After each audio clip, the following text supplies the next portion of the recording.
स्वागत है। आज हम लोग देखने जा रहे हैं कि महाभारत में कृष्ण जी बन के जा रहे हैं शांति दूत, और अब क्या होता है आगे, तो चलिए देखते हैं ये वीडियो। ओम शांति शांति शांति। ये इस मंत्र जाप के दिन है, क्योंकि समाज एक ऐसे ज्वालामुखी के मुंह पर खड़ा है जो अब किसी क्षण भी फट सकता है, और ये विस्फोट समाज की नींव हिला सकता है। जब ही तो श्री कृष्ण ने धृष्टद्युम्न से ये कहा था कि वो अपने और शांति के बीच में किंतु जैसे शब्द को न बैठने दे। शायद यही कारण है कि द्रौपदी कभी ऐसे शब्दों का प्रयोग नहीं करती जो युद्ध के किसी विकल्प का द्वार खोल सकता है। उसे तो अपने खुले हुए केशों के लिए दुशासन की छाती का लहू चाहिए। इसीलिए जब उसने ये सुना कि अब स्वयं श्री कृष्ण शांति दूत बनकर हस्तिनापुर जा रहे हैं, तो उसने अपने शब्दों को चबाए बिना वासुदेव कृष्ण से कहा, हे केशव, मैं नहीं चाहती कि आप शांति दूत बनकर हस्तिनापुर जाएं और वो दुराचारी दुर्योधन, दुष्ट दुशासन और वो विशेला सूत पुत्र कर्ण आपका अपमान करें। पिताश्री के राजपुरोहित के साथ जो दुर्व्यवहार हुआ है वो आपसे छिपा नहीं है।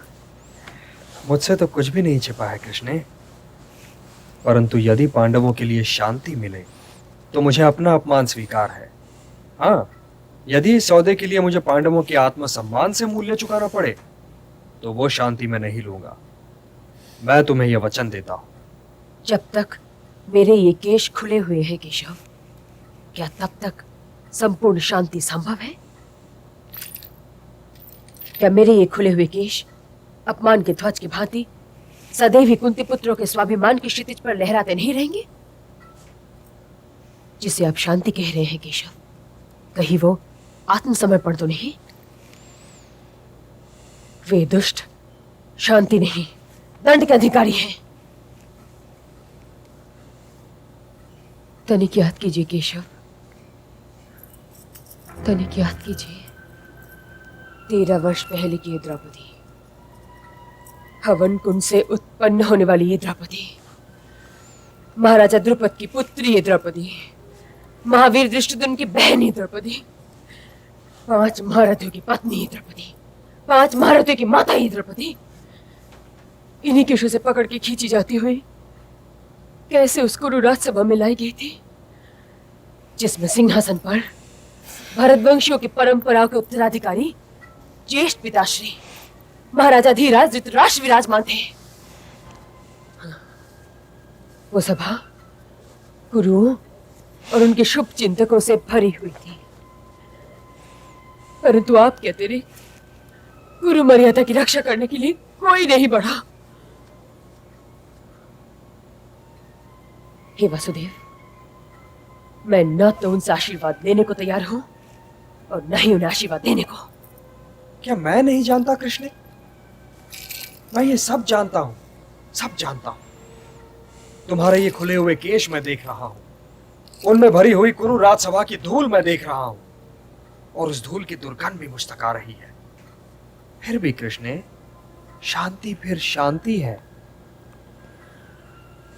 मैं तो केवल ये कह रही हूं केशव कि शांति की बात करते समय आप ये न भूल जाइएगा कि दुशासन के मैले हाथों ने मुझे छुआ था। दुर्योधन ने भरे सभागृह में मुझे देखकर अपनी जंघा पीटी थी, और उस सूत पुत्र कर्ण ने मुझे गुरुओं की कुलवधु द्रौपदी को गुरु राजसभा में पेश रखा था।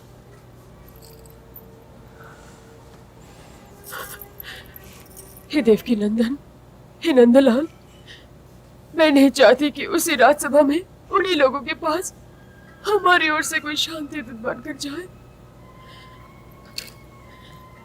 यदि धर्मराज युधिष्ठिर, सर्वश्रेष्ठ गदाधर भीम, गांडीवधारी अर्जुन, महारथी नकुल और महारथी सहदेव शांति चाहते हो तो वो अवश्य अपने स्वाभिमान से मूल्य चुका दे और शांति ले ले।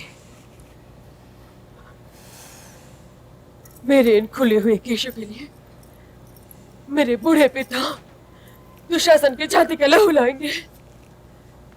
मेरा जवान भाई कर्ण की जीभ काटेगा और मेरे 5 महारथी पुत्र दुर्योधन की जंगा तोड़ेंगे।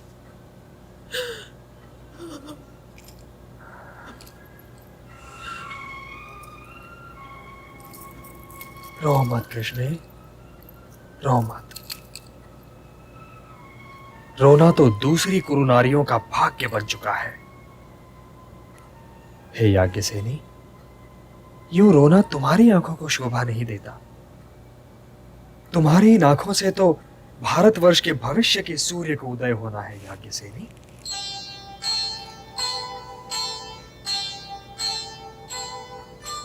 मत रो बहना द्रौपदी, जीवन है संग्राम।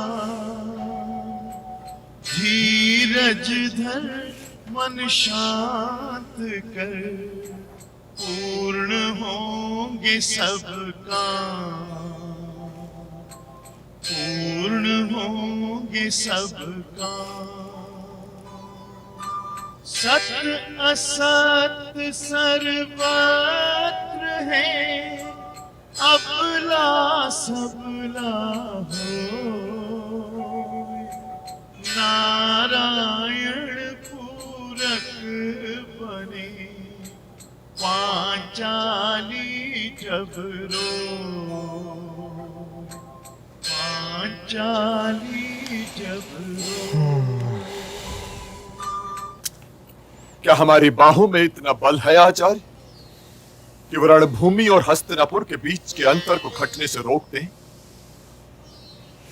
यह अंतर प्रतिदिन ही नहीं, प्रति क्षण घटता चला जा रहा है, घटता चला जा रहा है। वर्षों की तपस्याएं हाथ बढ़ाकर कर्म फल तोड़ना चाहती हैं। सारे वचनों, सारी प्रतिज्ञाओं के हाथ में धनुष है। कोई अभिमान के रथ पर सवार है तो कोई आत्मविश्वास के रथ पर। वो चाहे ये गंगा पुत्र भीष्म हो, चाहे द्रुपद पुत्र शिखंडी। हे आचार्य, वो चाहे आप हो, चाहे धृष्टद्युम्न, वो चाहे दुर्योधन हो, चाहे भीम, वो चाहे कर्ण हो, चाहे मेरा प्रिय अर्जुन। नींद किसी को नहीं आ रही, किसी को नींद नहीं आ रही। विराट युद्ध की बात और थी आचार्य। वो युद्ध कौरवों और पांडवों के बीच नहीं था, किंतु अब के जो युद्ध होने वाला है ना आचार्य, वो हृदय के दुर्ग की ईंट से ईंट बजाकर रख देगा। क्या हमारी बूढ़ी छातियां कर्ण और अर्जुन के बाणों को रोक पाएंगी आचार्य? क्या हमारे बुढ़ापे का कवच भीम और दुर्योधन की गदाओं की चोट से हस्तिनापुर को बचा पाएगा? कदाचित नहीं गंगापुत्र, कदाचित नहीं। किंतु हम अपने शवों से हस्तिनापुर की दीवारों की रक्षा करने का प्रयत्न अवश्य कर सकते हैं।